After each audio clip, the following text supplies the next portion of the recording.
All right, folks. We're gonna do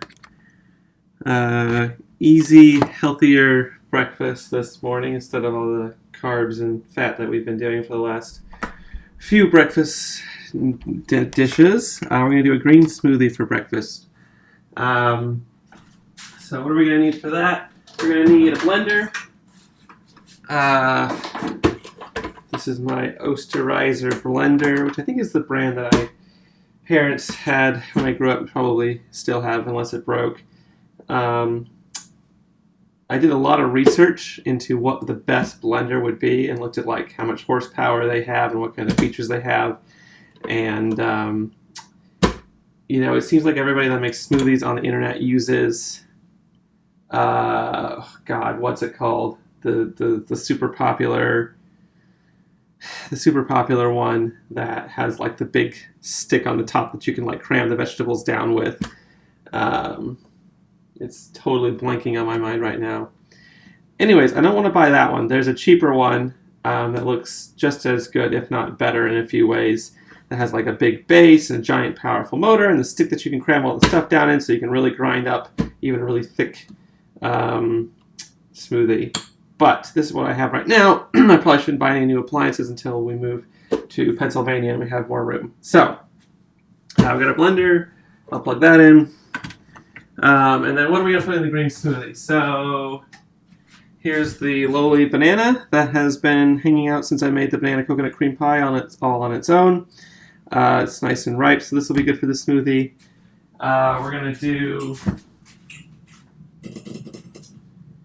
to do spinach. So this is the leftover spinach from last night when we made like a spinach salad. I froze it, so you can see now that it's it's not completely brittle. It'll get more brittle if you leave it in the fridge longer, but you can hear the crunchiness of it. So this is going to blend up really well. Once we put it in the smoothie, it'll keep it nice and cold. So that'll be the green part. Then we're going to do another fruit. I like to put at least 2 fruits in. Today I'm going to do 3 fruits. So we're going to do a mango. This is one of the mangoes we got them on like a 4 for $5 deal. And this one was unfortunate. I put it at like the bottom of my cart and it got pretty smushed. So if you have smushed fruit that's otherwise not bad, smoothies are the way to go. And then I usually do an apple in the smoothie as well. I think it like brightens up the flavor of the smoothie with I forget what kind of acid is in apples. But apples typically do have some acid in it, so if you don't want to be like as strong, if you want to put like lemon in your smoothie or whatever you're making to add some acid, you can add an apple and those will have a little bit of acid. I'll have to look up what kind of acid that is because I don't think it's not citric acid. It's killing me now. I'm going to look it up. Vitamix. Thanks, Dad. That is exactly what I am looking for. Acid in apples. The acid in apples is ascorbic acid. Yeah, ascorbic acid. So this will have some ascorbic acid and it'll brighten up the smoothie. These will be the 3 main things. I could go... God, I think I'll save it. Sometimes I'll do like half a can of coconut milk to really make it decadent, but I think I'll keep it a little bit healthier this morning and just do almond milk. So we'll do some almond milk. I just have this like Silk Unsweet Original. We've been drinking unsweetened almond milk for a while now. I think just because the flavor is pretty neutral and it's very popular now. And I don't know, we used to drink all soy milk and this is just a nice change of pace, really. So the almond milk. Then we're going to put in some quick 1-minute oats. So we get the quick ones because they're like, I don't know how they do this. They must like parboil or pre-steam or something them so that they're already like partially basically cooked. You just need to rehydrate them. So these are good for smoothies because they're going to blend in really easy compared to like your non-instant oats. And I add them to the smoothie because they're pretty flavor neutral. They're not going to like hide any of the delicious fruit flavor, and it's going to just add some calories and some fiber and some just make the smoothie more filling so you don't feel like you're starving by lunchtime. And then I'll probably sweeten it with a little bit of agave.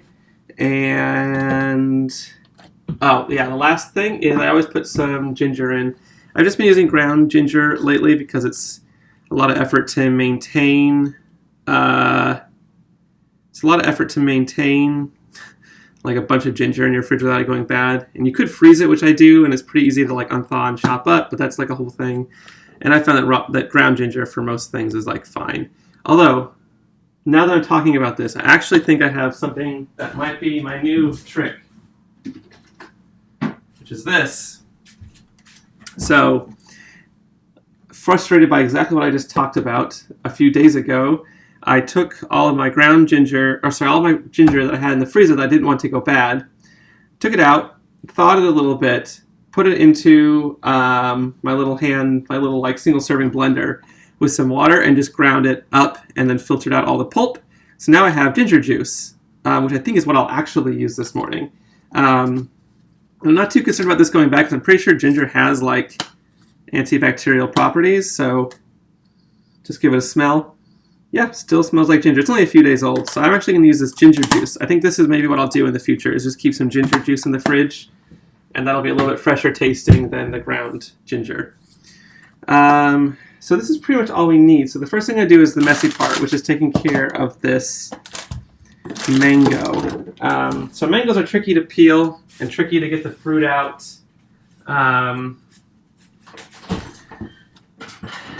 Because they've got that big sort of onerous seed in the middle, and then they're not like an easy shape.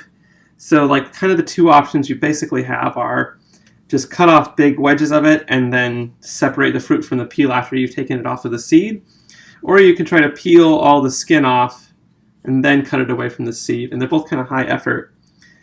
And what I've been doing lately is peeling it, because you can peel these with an apple peeler. Like if you have a nice sharp one, pretty easily. You can just sort of zip around. And maybe I'll do that today, but it is pretty like soft, so I don't know if that's going to give me any issues. Because if you try to peel like an overly soft piece of fruit, the peel's going to like, it's not going to want to separate as cleanly from the fruit. Alternatively, I can just use my knife to peel it. What am I going to do?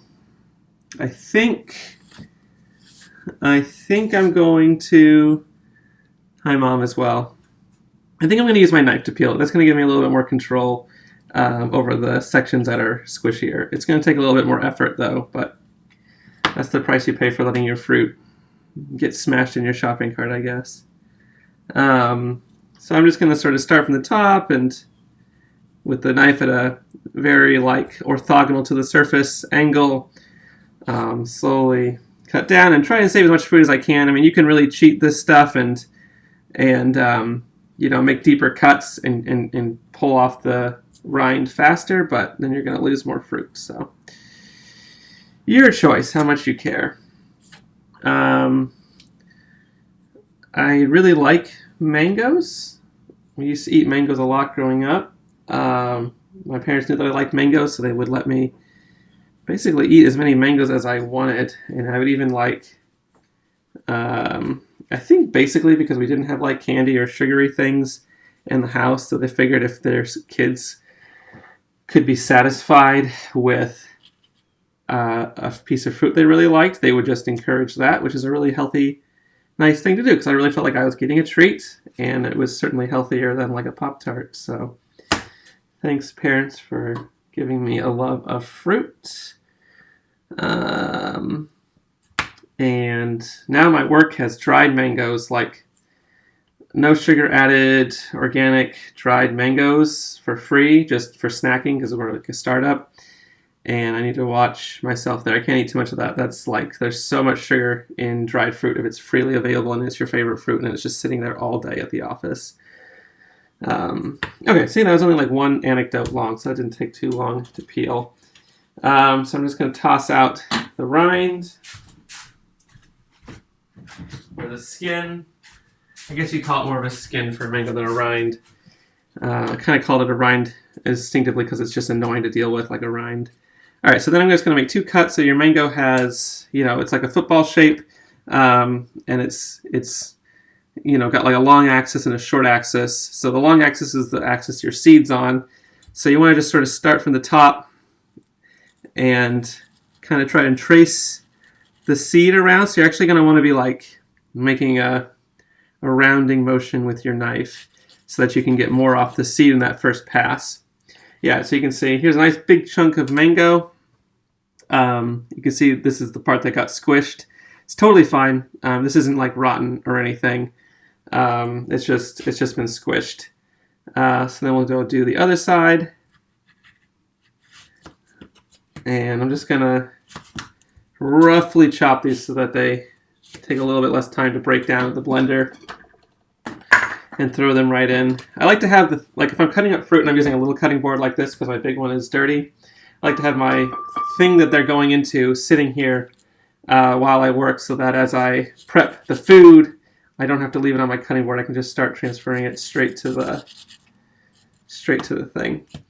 So that's most of it. You can get most of the stuff off with like 2 cuts, and then usually I'll kind of go on the diagonal.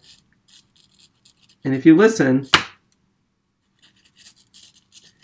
you might be able to hear that it gets more fibrous. So the seed is really fibrous, and it like digs into the surrounding fruit with these like fruit fibers, which maybe don't have the best mouthfeel, but I'm going to be blending this up, so to heck with it. I'm going to cut like closer than I normally would. And then there's your seed. It's this roughly like random shaped piece. So I'm going to toss this. And there's our mango done. Rinse my hands off. So that was the hard part. And then we're going to do our banana. And I don't know if y'all peel your bananas the right way, but the right way to peel a banana is from the bottom, which is apparently how monkeys do it. And it's way easier to like sort of dig your fingernail into the bottom and break this. And it's not going to squish the end of your banana as if you did it from this side, which I feel like is more the side that kids see bananas being opened, presumably in cartoons and by other adults. But if you go from this side, this part just pops off really easily, and then you can just peel, and there's your banana. And the other nice thing is a lot of people don't like the little like black bit that's on the end of a banana, and this like pulls that right off. So there's a quick tip on peeling bananas. So we'll just break that up into a few pieces. That's the banana. I think this video is going to be basically Alex's fruit prep tips video on how I've optimized, in my opinion, cutting all the different kinds of fruit that I eat frequently. This is an apple. I really like apples as well. We grew up with a green apple tree in our yard that produced a ton of apples, and I would always eat them. So I really like sour apples. I grew up eating them. So it actually normally would like to put a green apple in this smoothie, but they didn't have any good looking green apples at the store when we went. So this is, I think, a Honeycrisp, which is obviously fine, but this will go in too. A lot of people will cut up an apple like this. They'll come in and just cut it right down the middle, and you'll get the classic, you'll cut it like this way, and then they'll cut it the other way, and you'll get these like 4 wedges, and then they'll go in at an angle and cut out the core in 4 pieces. So you end up making 1, 2, and then 4 core cuts. So that's like 6 cuts to cut up your apple. And that's way more than you need. You just need 4 cuts to do exactly the same thing. Maybe it's not as Pinteresty, but if you're just prepping your breakfast, the first cut, just go off of the center so that you're missing the core. And make your first cut. So that's 1 cut there. And then for your second cut, again, go off of the center a little bit, so you're again not going through the core. That's your second cut, and then continue spinning around your apple. Third cut, and your fourth cut. So there's your core taken out in 1 piece. Only took 4 cuts to cut up your apple. It's way faster if you're doing a bunch of apples. Maybe it doesn't matter here, but like if you're doing apple pie and cutting up like 10 apples, boom, just saved you like a bunch of cuts. Okay, so then I'm just going to cut these in half so that they blend up smoother. Okay, so we got clearly like a ton of fruit in here, so this is going to be delicious. which means that I can basically add in tons of spinach and you won't even notice. Spinach, I think, is surprisingly neutral in smoothies. We used to do kale more in smoothies than spinach. And I didn't, because I kind of thought that the kale would taste better, but then I started using spinach and I found that it's more neutral flavored than I thought it would be, more neutral than kale even. I think I just really had a bad association with spinach growing up because my parents would want us to eat these like complex leafy greens like spinach and kale and oh god, somebody can prompt me. What's the one? Collard greens. Yeah, god, I hate collard greens. Swiss chard. God, I hate Swiss chard. I have not ever paid money for Swiss chard or collard greens. Terrible. But we had a lot of them growing up because they are healthy, and we would always, I say we, my mom or my dad would always saute them up and reduce them into these limp, gross things, which I think was in theory preferable because then you could add like lots of flavor to it with like, god, like, ugh, I don't know. I never really liked it, but I think like in my mind it was preferable to a salad, and I just hadn't, and it would like take away some of the bitter flavor, but I think I just didn't have a taste for deep green salads, and yeah, better than boiled, I suppose. But now if I had to eat Swiss chard or collard greens, I would probably just put them in a salad. I think that would be my new preference. So I think I just never had a good relationship with kale or Swiss chard or spinach or anything. I really just liked lettuce, which was neutral tasting, and you could put it into a salad. But anyways, so that's all our fruits and veggies. And then we're going to do a little bit of our ginger juice. I think I'm just going to do like, maybe like 2 teaspoons, maybe like 3 teaspoons. I'll do a tablespoon worth. 3 teaspoons is a tablespoon if people didn't know that. Probably do. And then I'm going to do just a sprinkling. Get the camera angle up. I'm going to do a sprinkling of this, maybe like a third of a cup maybe. Which I wonder how much. Okay, so half a cup is 150 calories, but adds 5 grams of protein, a bunch of fiber, whole grain rolled oats. I'm going to do a little bit more. That'll be fine. And then I'm going to do some agave, maybe like a tablespoon or 2. I know there's a ton of really sweet fruit, so I don't really need this, but just to add another teaspoon or so. And then the milk. So I filled up my blender all the way to the top, which is fine. Now I'm going to add my soy milk, or my almond milk in this case. Isn't that fun, watching it trickle down like a little landslide or something? So I'm going to fill it up basically up to the spinach, maybe. I'm just going to cover the fruit, basically, because there's a lot of air voids in the fruit that it's filling up. So I don't really need to fill it all the way to the top to get the right consistency. And I don't want to make it too thin. I'd rather have like a slightly thicker smoothie than a thinner one. All right, so now it's going to get loud. So I'm going to blend this. If you're wearing headphones, maybe turn down the volume.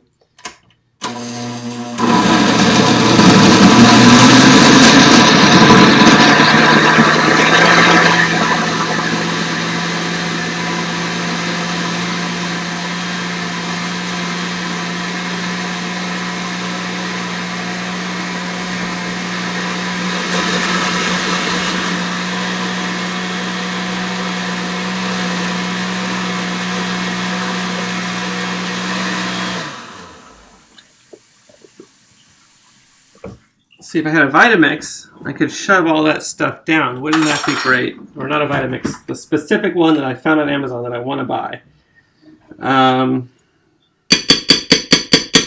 Just gonna push that spinach down, and let's blend it.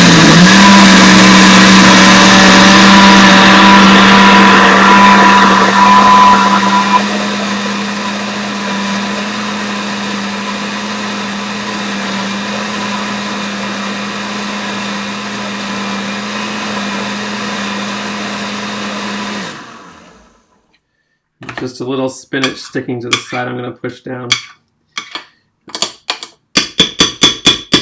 I used to, my totally destroyed a blender growing up. I was stupidly smashing stuff down while the blender was on, and I accidentally let go of the spoon, and it just like shot the spoon out of the side of the blender. I think it was like a blueberry smoothie, and it just made a huge mess in our kitchen, and destroyed the blender. So that was fun. Good times. Keep blending it.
Pretty good. So what I'm looking for here is, you can see there's little pieces of spinach that are being chopped up finer and finer.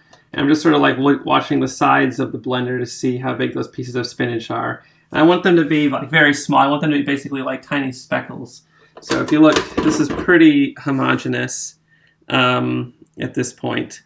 There's just some little speckles left, but that's okay.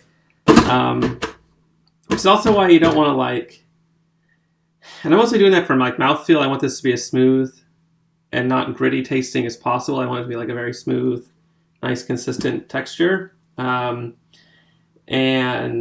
so that's why you don't want to like add in, like, you don't want to get like all the way through your blending and be like, oh man, I think I could have put more spinach in here.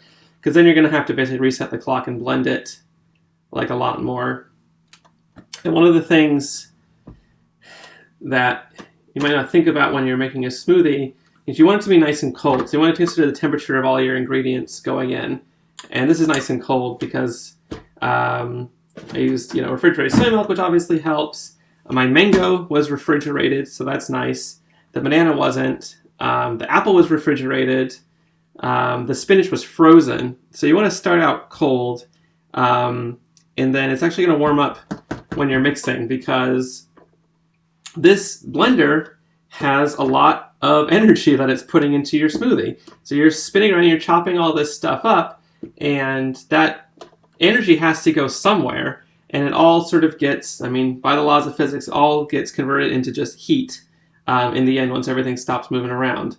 And so the longer you blend, the warmer your smoothie is going to get. So if you started with a room temperature apple, a room temperature mango, room temperature refrigerated spinach, and just your refrigerated soy milk, you might end up with a warm smoothie in the end, even though like ostensibly it should be kind of cold. And so I think this is, I'm going to blend it for a little bit longer, but to save you guys from watching just a smoothie blend around, this is breakfast. This is about like 1.5 big full glasses. We'll usually do one of these. I'll keep blending. You guys can sign off if you're bored, but it'll fill like 2 of these 1.5 times each. So yeah, we're just gonna do one more round of blending.